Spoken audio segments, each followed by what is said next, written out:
Buenos días, buenas tardes y buenas noches y bienvenidos a un nuevo KidCast, el podcast de marketing y comunicación infantil, adolescente y familiar de la agencia de Mother Kids and Family. Somos Nacho e Irene del departamento de redes sociales y de comunicación y esperamos que paséis un buen episodio. Hoy os queremos hablar de algo que está muy de actualidad. Han pasado los Oscar, hemos visto cómo unas películas se han llevado el premio, otras no, estaremos más contentos o menos, ya nos lo diréis por redes. Y queremos centrarnos en los Oscars, pero en animación, porque hemos visto como Klaus, por ejemplo, ha estado ahí a las puertas de hacerse con el premio. Y queremos hablar un poco de cómo la animación puede estructurarse como una estrategia de comunicación en el sector en el que a nosotros nos interesa y más allá. Un poco queremos profundizar en el diseño de personajes, en el público al que se dirige. Vamos a tocar un poquito todos los palos, esta vez con una entrevista que le hemos hecho a Naira Pardo, que es creadora de 3D de Klaus. En el caso de Klaus, que se dirige a un público infantil, también está humanizando una figura habitualmente idealizada que es la de Santa Claus y muestra a un hombre solitario, perdido, gruñón, y todo esto se debe a esa depresión que sufre tras la pérdida de un ser querido. Sí, al fin y al cabo, la animación es un medio, no es un género, es uno de los grandes debates que hay en el mundo del cine, en Twitter, en foros, de si la animación es un medio, es un género, cómo se tiene en cuenta, cómo la tienen en cuenta en las agencias de comunicación, cómo se comunica.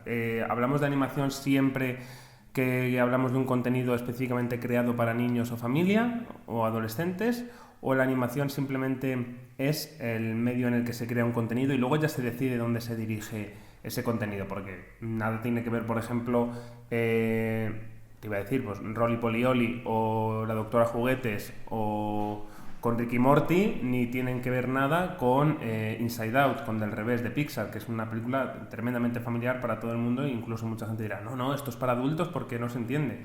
Al fin y al cabo, la animación es un medio. Sí, yo creo que ya hemos visto que lo de la animación como un formato para niños ha quedado muy obsoleto. Sí que es verdad que hay ciertas películas o cortos que van muy dirigidos, pero más por el ser de animación, sino por ejemplo, el lenguaje que utilizan o los mensajes que transmiten. Ahí sí que podemos decir, bueno, este corto, esta película es para un público más infantil, pero la mayoría no. Nos hemos quedado en unas películas como Toy Story, que es la ganadora de la película de animación, o incluso Klaus, o más otras, Planet 51, un montón de películas de animación que hemos visto que la ven padres, madres, niños, adolescentes, da igual, no tiene tanto que ver con el público, sino con lo que se quiere transmitir y sobre todo con lo que hay detrás. Creo que lo importante de una película de animación es lo que hay detrás, cómo se han diseñado esos personajes, para qué se han diseñado, sí. Con qué intención también, creo que podemos analizarlo. El diseño es tremendamente importante, quiero decir. Mickey Mouse tiene a lo mejor, igual tiene ya los 100 años o está cerca de tener los 100 años de vida y Mickey Mouse sigue siendo un icono y se siguen viendo las licencias de Mickey Mouse que el año pasado han triunfado no solamente para niños en correpasillos de Feber de Mickey Mouse o otro tipo de contenido de Mickey Mouse como pijamas, ropa, sino también para adultos. Ojo, que es un icono tan grande el personaje y el diseño de la animación, porque es una de las cosas súper importantes yo creo que en el mundo de la animación, es el diseño de personajes. Es tan icónico, o tiene la oportunidad de crear, la animación tiene una oportunidad de crear algo tan icónico que puede perdurar con el paso del tiempo. Y, por ejemplo, podemos ver los diferentes diseños que ha tenido Mickey Mouse a lo largo del tiempo, pero siempre ha permanecido el reconocimiento. Eso es justo lo que leíamos el otro día, que se puede relacionar con el sector en el que nosotros trabajamos.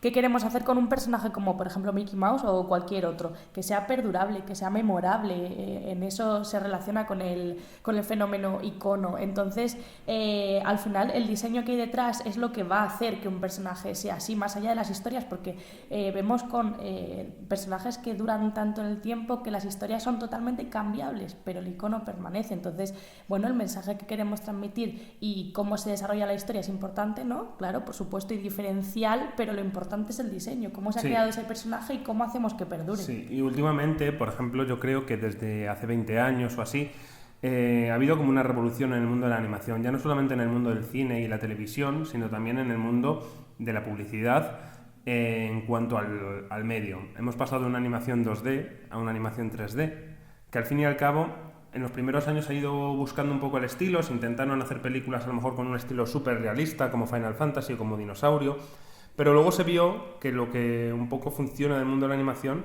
es cuando, sobre todo cuando queremos conectar con un mundo infantil, es un estilo más cartoon, por decirlo de algún modo, o más de ojos grandes, no tan voy a recrear la realidad, sino más voy a deformar esa realidad y a contar algo específicamente para niños o para adolescentes o para familias, usando ese diseño. Quiero decir, por ejemplo, en Los Increíbles podemos ver como sí, es un diseño realista de Pixar, son humanos, no son juguetes ni nada que no sea antropomórfico, pero el diseño es muy, muy relevante, no son humanos como podemos ser tú y yo, las espaldas son muy grandes, las cinturas son pequeñas, se está buscando a lo mejor dar ese tono más cercano al imaginario colectivo de los 50, quiero decir que es que en el diseño está todo. Total, yo creo que es que además la industria cinematográfica y el tema streaming series va muy a la par en animación con los videojuegos. Entonces muchas veces hemos visto que si el panorama de videojuegos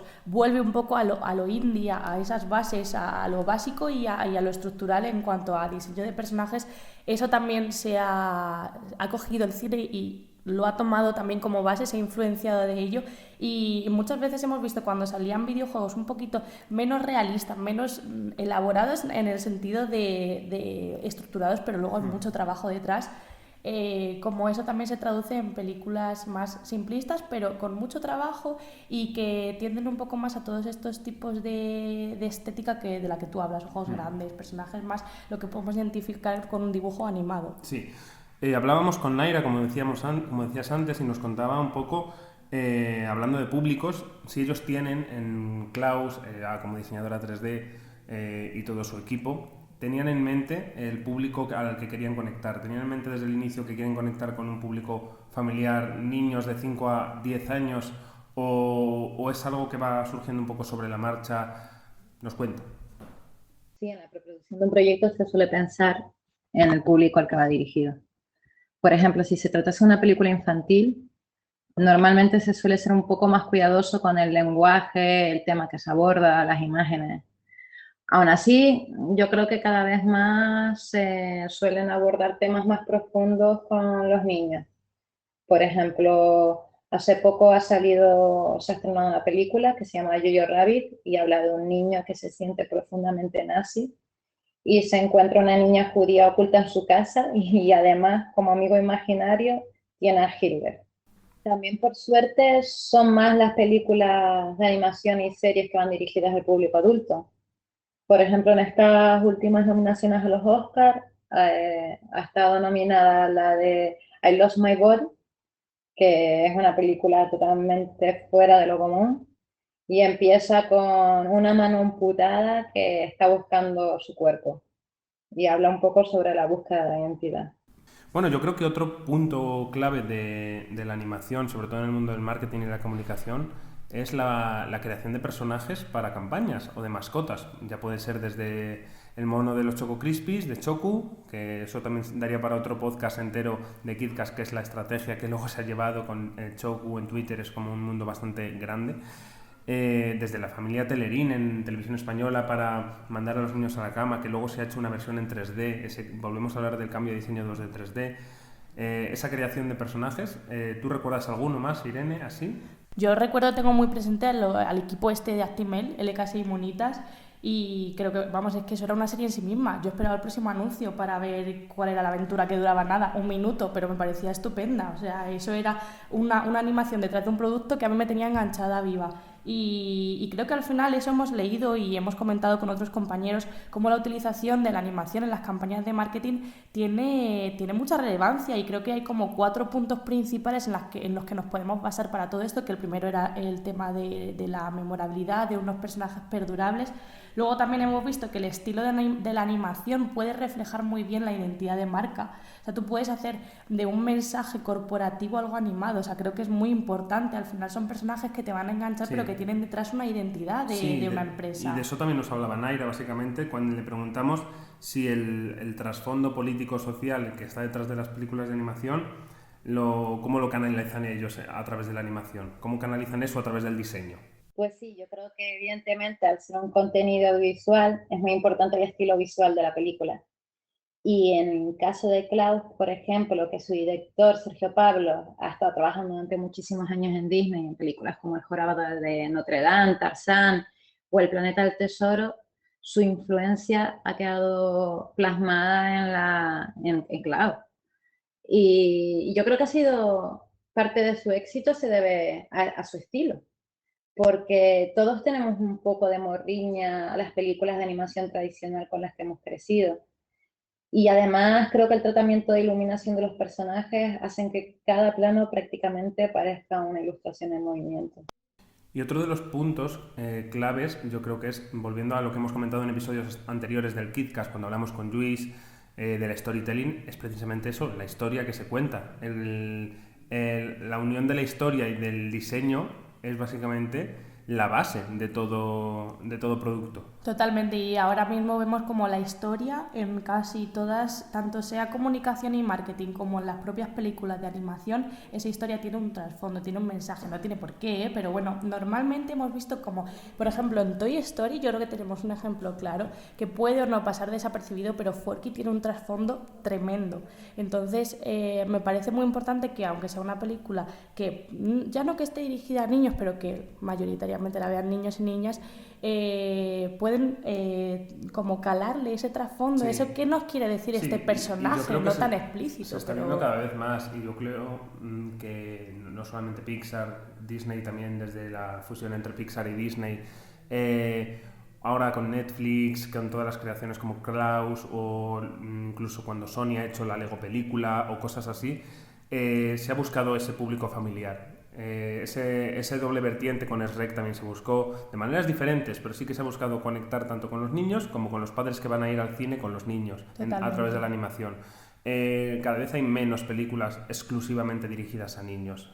Totalmente, y yo creo que con gente con la que he hablado, con mi familia, por ejemplo, mis primas o mis tíos, cuando han ido a ver películas de animación con sus hijos, creo que cada uno sale de una manera diferente del cine, porque por ejemplo con Toy Story, incluso me ha pasado con Klaus, la gente que ha ido a verlo con sus hijos e hijas me decían, pues para mí por ejemplo ha sido una película muy amable, pero ostras, por ejemplo con Klaus yo he pillado un mensaje que no sé si es el que me quiere transmitir, pero que luego estoy reflexionando en mi casa y los niños y las niñas salen contentos, vivos, con una experiencia maravillosa, pero ostras, el mensaje nos ha llegado de manera diferente y le damos una pensada luego y no se queda tan en el límite de una ficción infantil y ya está. Yo ya de manera personal incluso digo que a mí soy muy fan de la animación desde pequeño y siempre me ha dado mucha rabia cuando se dice que las películas de animación son para niños. Es que eso ya lo hemos dejado atrás. Y es basta como, ya. incluso las que son específicamente creadas para niños. Es decir, es evidente que Disney y Pixar, por ejemplo, que hemos hablado mucho, o Klaus incluso, es evidente que está creada para niños. Totalmente. Pero no pasa nada, quiero decir, Claro. hay otra capa que puedes adquirir desde una visión adulta. Y me parece también muy interesante, ya no solamente de, no, esto está creado para niños, o esto no es para niños porque es para adultos. Es como, no, es para niños. En plan, Coco de Disney o la Lego película, que tiene a lo mejor algún mensaje así más para padres.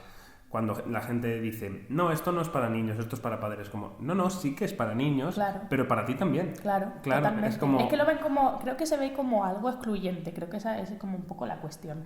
Tú me puedes decir, esta película es para niños, niñas, infantil, vale, pero bueno, voy a ir a verla y me ha encantado, ya está, es compatible, no pasa nada. Está bien también tener ahí un poco nuestra filosofía como de Mother Kids, el volver a ser niños en cierto modo. Totalmente. O incluso apreciar un producto que está creado para niños o para adolescentes y poder apreciarlo como este producto se está creando de esta manera para llegar a este público de esta manera y los mecanismos que se han usado son estos, estos y estos.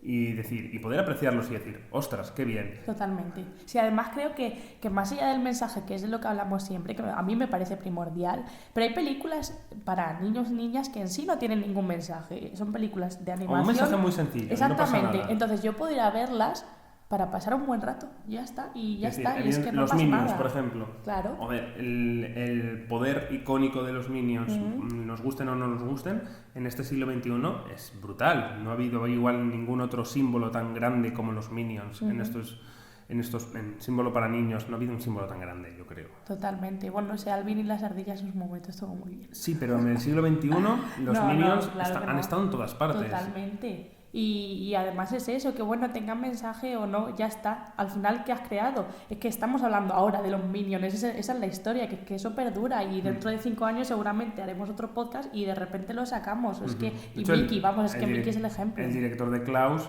trabajó en los Minions, Claro. no creando los Minions en sí, Sergio Pablos, aún estuve leyendo, sino sí que trabajó en la primera versión de Gru, mi villano favorito, que es la película. O sea que esta persona también viene del pasado de películas de Disney, se ve un poco en el estilo. Y hablando de estos personajes perdurables, también hemos querido tratar un poco cómo está cambiando la animación con el salto generacional que vivimos y que hemos vivido siempre y que seguiremos viviendo. Cómo se adaptan tanto ese diseño de personajes como los mensajes, como lo que se quiere transmitir al público en concreto con un cambio generacional tan grande. Yo creo que eso lo hemos visto claro. Sí que es verdad que yo no noto un cambio tremendo en la animación en relación a las generaciones, pero sí que noto que el mensaje es totalmente diferente. Creo que en eso se adaptan muy bien. Sí, yo creo que el salto generacional ha contribuido a que se deje de considerar el cine de animación como un entretenimiento exclusivamente infantil. Y creo que también ha tenido mucho que ver la influencia oriental en esto. Y otra cosa interesante que yo creo que está sucediendo es que se están explorando un montón de estilos visuales y argumentales gracias a las redes sociales y a la difusión por plataformas de streaming. Yo he visto un cambio muy grande en lo que quiere transmitir una película de hace 20 años de animación a lo que quiere transmitir ahora. Y el público es el mismo, claro, obviamente evoluciona con la sociedad. Pero el público es el mismo porque sí, son niños de 5 pero o 10 cambiado, años, 15, pero nada tienen que ver los del 2019 con los de 1998. Totalmente, es que con esto vuelvo a Forky otra vez porque estoy obsesionada con ese personaje, pero es que creo que en Forky se ve claramente como un personaje tan pequeñito y tan adorable trata la desidia, ya el cansancio vital, sí, que es maravilloso y eso no me lo imagino hace 25 años un personaje tan relevante en una película. Es generacional. Claro, totalmente. Es generacional. Entonces se han adaptado a eso y saben que ese mensaje pues es actual, que es lo principal. Luego ya que cale o no cale me da igual, pero tiene que ver con los niños de ahora y ya no con los niños, con los adolescentes también. Sí, luego también se habla muchas veces de realmente esto a los niños les interesa, les gusta a lo mejor ver a alegría, a tristeza de la cabeza, pues lo que decimos antes, les interesa de un modo, a una capa, y a lo mejor cuando crezcan les interesará otra capa y luego otra capa. Como yo cuando veo ahora mismo Pinocho me interesa una capa diferente a la que veía cuando la veía de pequeño. Creo que la película de Inside Out resume eso muchísimo. En una película metieron un montón de sensaciones a través de la animación, pero al final es una película que no se va de la línea de las películas de animación no, tal sigue cual. Siendo una aventura. Exactamente, totalmente. Lo único que han metido una diversidad emocional tremenda. Y, oye, luego me encantaba ver a los niños y las niñas diciendo yo me pido ser tristeza, me pido ser tal, y digo, ostras, o sea, ya no ni trasfondo ni mensaje, me has metido un cambio emocional y una diversidad aquí tremenda y los niños lo están adaptando como si fuese Frozen o como si fuese otra cosa.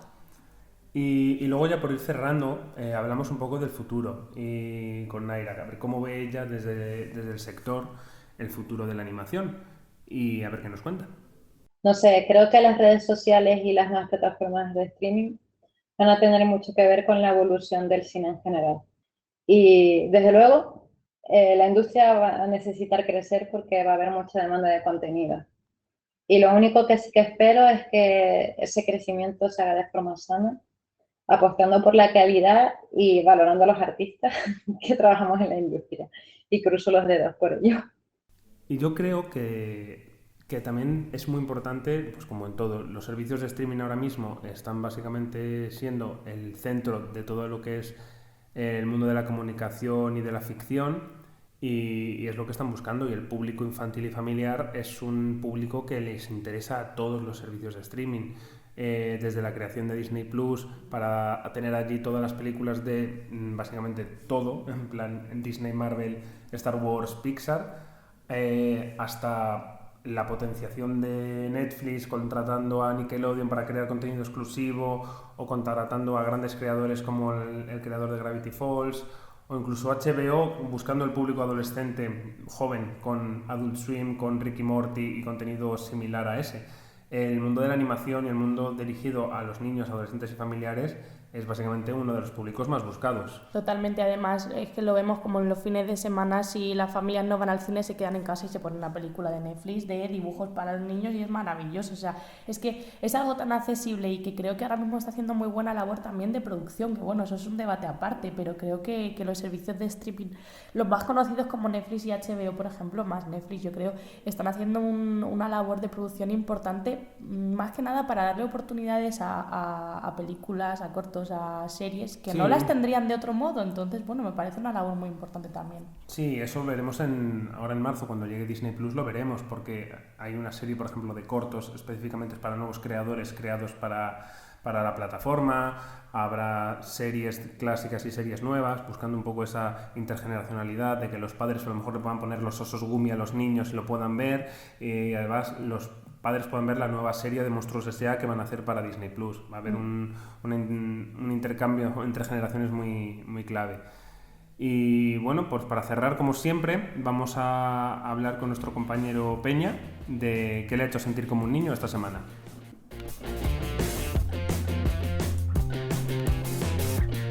Bueno, Peña, director de arte de Model Kids and Family, cuéntanos. Bueno, pues a ver, últimamente me he empezado a enganchar un poco al tema de TikTok, que sí que es una red social muy joven, la verdad, y que sí que usa mucho la gente joven, estoy viendo. Y al principio, bueno, ha sido un poco difícil, yo creo, de conectarme a ello, pero poquito a poco he empezado a engancharme, a descubrir esos chicos jóvenes que sí que hacen muchas cosas muy molonas. Y bueno, ya estoy en el punto de que casi me lo tiene prohibido en casa mi pareja, porque paso bastantes horas conectado a ello. Vamos, eres adolescente total. Eres básicamente TikToker. Ahora sí, con una canción de K-pop nos vas a hacer un TikTok. No, a ver, es súper interesante ver TikTok para ver cómo piensan también los adolescentes o cómo crean, cómo es su mente a la hora de crear. Sí, o sea, desde luego, o sea, a mí, pues sobre todo en TikTok me gusta mucho el rollo bromas, memes y demás, y sí que me hace mucha gracia cómo enfocan ciertos temas los chavales, o sea, temas de estos recientes que son serios, digamos, pero que sí que ellos tienen una visión del humor peculiar, la verdad, y se toman con mucha ligereza ciertos temas, y me hace mucha gracia cómo lo enfocan, la verdad. Eso es un poco el humor Twitter, yo creo, el humor irónico y negro puede ser. Sí, o sea, sí que acontecimientos duros y de repente te mete una broma. Sí, efectivamente, o sea, últimamente están mucho, ahora ya se enfría un poco el tema, ¿no? Pero durante unas semanas con todo el tema de la posible Tercera Guerra Mundial sí que lo estuvieron enfocando de un tema pues con cierto humor muy negro, pero bueno, en cualquier caso la verdad que sí que tiene ese tono un poco de Twitter, la verdad. A ver, yo creo que algo que define a la nueva generación de adolescentes es que todo es un meme. Viven y se comunican a través de los memes. Totalmente. Y hay que saber hacerlo. En plan de no hay... Escuché el otro día que no hay nada más triste que un meme mal usado. Sí, o sea... Podría ser el refranero del siglo XXI. Sí. No, pues me parece súper interesante que los memes, el refranero del siglo XXI, clarísimamente. Totalmente. Sí, totalmente, sí. Bueno, pues nos lo apuntamos para un posible nuevo episodio de KidCast. Y como siempre, ya sabéis, podéis encontrarnos en nuestras redes sociales, en Facebook, en Twitter, en Instagram, en LinkedIn. Podéis escribirnos al mail que encontraréis en nuestra web, que es themotherkids.com. Y para cualquier cosa, pues aquí estamos. Esperamos vuestros mensajes. Somos Irene y Nacho de The Mother Kids and Family. Y nos vemos dentro de 2 semanas. ¡Hasta luego! Hasta luego.